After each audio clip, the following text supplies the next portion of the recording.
Welcome to the Real News Network. I'm Sharmini Perez coming to you from Baltimore. Also, welcome to this edition of the Gerald Epstein Report.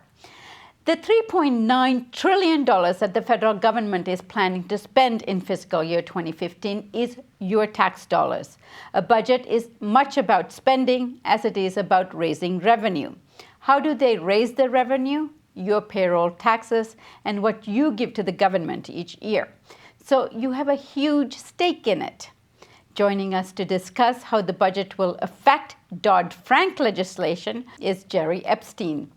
Jerry is the co-director of the Political Economy Research Institute, Perry, at UMass Amherst. Thank you so much for joining us, Jerry. Thanks, Sharmini, for having me. So, Jerry, let's begin with what you see as changes as a result of this budget to Dodd-Frank rules and legislation. Well, it's outrageous what is going on. The Republicans and the Democrats are negotiating this huge budget bill, as you described, in order to prevent another government shutdown, which is an admirable thing to do. But of course, when this happens, people try to stick in all kinds of irrelevant sort of wish list bills and provisions into these bills. And one of the most outrageous ones is the banks have stuck in a provision that's going to gut one of the most important aspects of the Dodd-Frank legislation, which, as you said, was designed to reduce the chances of another big financial crisis, and therefore it was designed to reduce the chances that the taxpayers would have to bail out these massive banks. Provision of the Dodd-Frank that they're repealing by sticking this into this budget bill was designed to prevent the big banks from speculating using derivatives. These derivatives are these complex financial instruments that they use to speculate and make billions of dollars. But when they turned south, they caused Citicorp and Bank of America and these other big banks to virtually go bankrupt, and then the government bailed them out.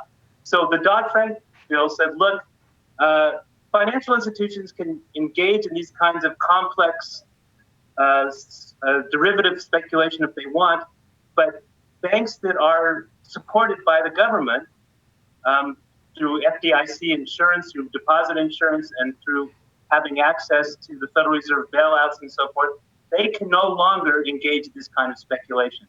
So they have to push out this sort of derivative speculation. It's called the push-out bill. It was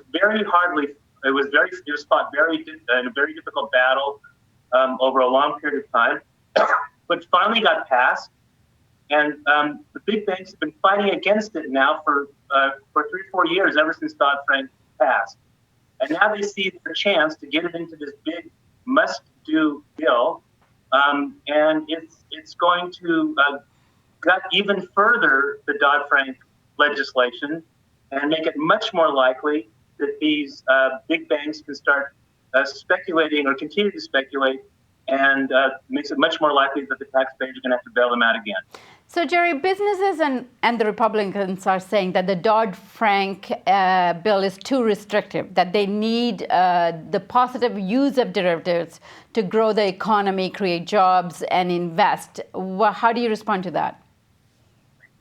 Well, first of all, they don't need to be doing this. There are all kinds of other institutions that can do it.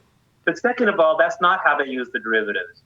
They use the derivatives to speculate on commodities. They use derivatives to speculate on municipal bonds, as we saw in Detroit. They use derivatives to cheat their customers. They use derivatives to cheat homeowners when they write these mortgages and package them into these complex products like collateralized debt obligations. And they do it with subsidized funds. That is, when these big banks that have deposit insurance and that they know the Federal Reserve will bail them out if they get into trouble, they get to borrow money more cheaply.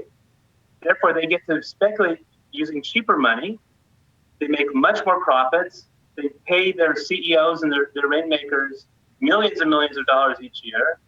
And then when things go bust, we have to bail them out. So these are not designed to help the economy. These are designed to make traders and bank CEOs tons of money. And finally, Jerry, what is a $35 million increase for CFC in the budget? What is it for if it's not to implement the Dodd-Frank legislation? Good question. So the banks with the Republican allies and some Democratic allies have been trying to gut Dodd-Frank in a variety of ways. One of the ways is that they've been trying to cut the budget for the regulatory institutions that are supposed to monitor the financial institutions and implement Dodd-Frank. So I think it's a kind of a little cover for getting rid of this Dodd-Frank legislation out of the bill. They've kind of given some money to one of the regulatory institutions so that they look like they're still implementing Dodd-Frank, but it's just a cheap cover for what they really want, which is to be able to make billions of dollars trading these dangerous derivatives. By the way, one point that I didn't make is that the New York Times reported that it's Citicorp that actually wrote this provision that's going in to the budget bill. The bank that we bailed out for $10 billion, or $100 billion. They're the ones who wrote this bill, and they're the ones who are going to profit, along with their other cronies on Wall Street. It's even getting worse, if that's possible. All right. As always, thank you so much for joining us, Jerry. Thank you, Charmaine. And thank you for joining us on the Real News Network.